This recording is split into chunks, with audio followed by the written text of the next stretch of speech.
More than 100 years ago, Pennsylvania's forests and waters helped fuel the industrialization of our nation. But as resources were extracted, they left a devastating effect on the landscapes.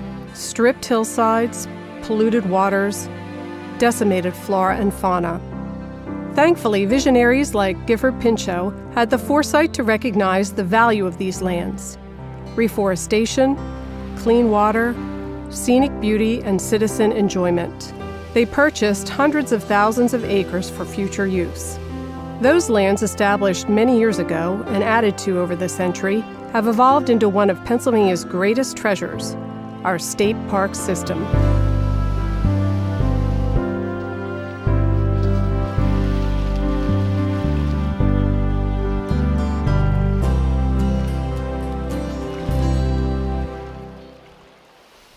Today, the Pennsylvania Department of Conservation and Natural Resources is the steward of our state parks.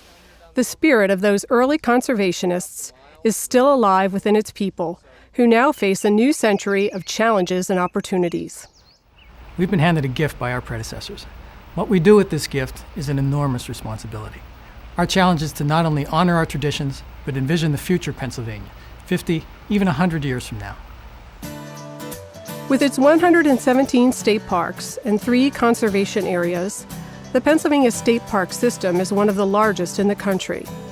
Its nearly 300,000 acres and 1,800 full and part-time employees play host to more than 35 million visitors each year. Our state parks offer something for everyone. With no entrance or parking fees, Pennsylvania state parks are accessible to all. What I like about state parks is that it's a nice open environment where there's natural things around you. Oh, I love coming out here. I live for this every year. My family and I come out. You've got everything right here. You've got the lake, you've got wildlife, all sorts of different kinds of trees. We generally take nature hikes. It's just a great family vacation. I like camping a lot, and in state parks there's usually some nice sites that are secluded, and there's lots of trees.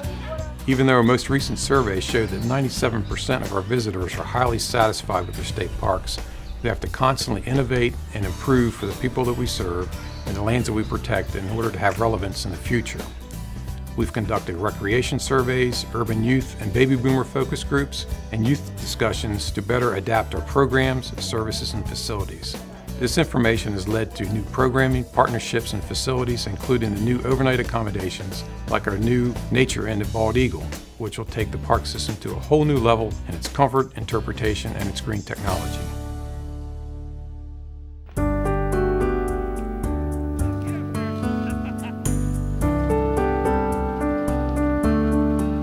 Studies have shown that families are spending less time outdoors, creating a generation of people disconnected from our natural world and our state park system. Pennsylvania is trying to reverse that trend. We think the best way to get people interested in parks and the outdoors is to lead the way. Take away their fears. Make it easy for them. Teach them a new skill. That's what we do with our Get Outdoors PA program.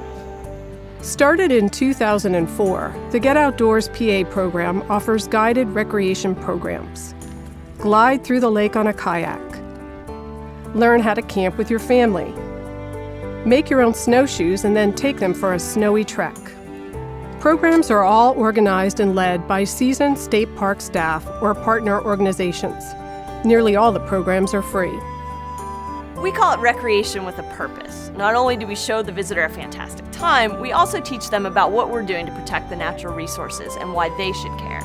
We hope to create our future conservationists in the process.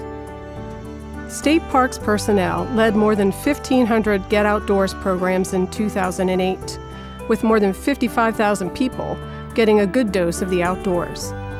Add to that all the campfire chats, amphitheater programs, and teacher and student events, and you get nearly 350,000 people who were touched directly by state park programming staff.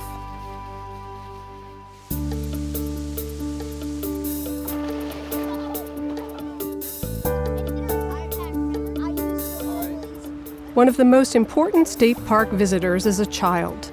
Studies have shown that youth exposed to experiences in the outdoors will be far more inclined to care about these lands and waters as adults.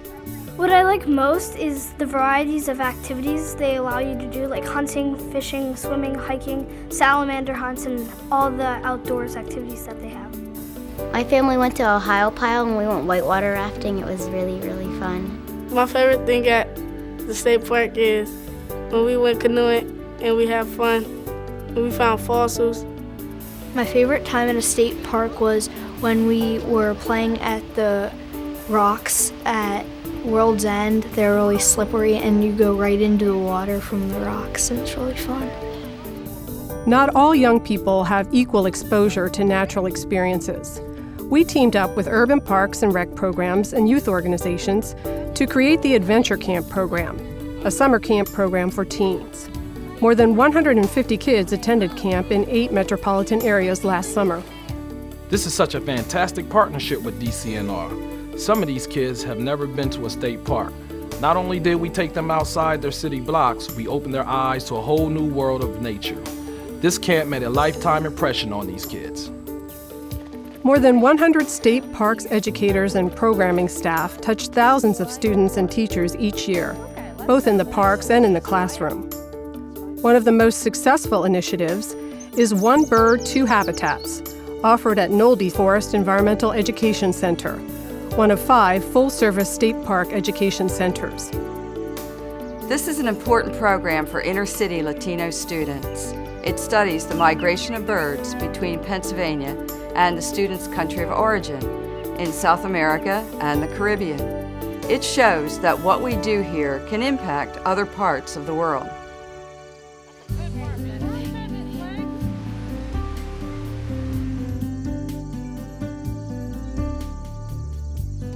Perhaps at no time in history has it been so important to inspire citizens to care more about their resources and to take action to conserve them. We launched a Green Parks Initiative in 2007 to address climate change and energy consumption in our parks, both in words and in action. Our goal is to reduce our carbon footprint by 20% over the next 5 years.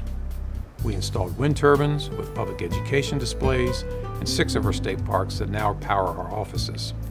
5 state parks now have solar panels and have interpretive displays. We put employees on bikes and cut our grass at one state park with a propane-powered mower. Every new state park building strives for a minimum of a Silver LEED rating. The 65,000 square foot Tom Ridge Environmental Center at Presque Isle State Park carries a Gold LEED rating.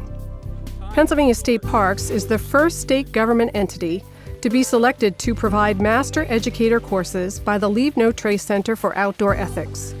The program teaches people to recreate lightly on the lands.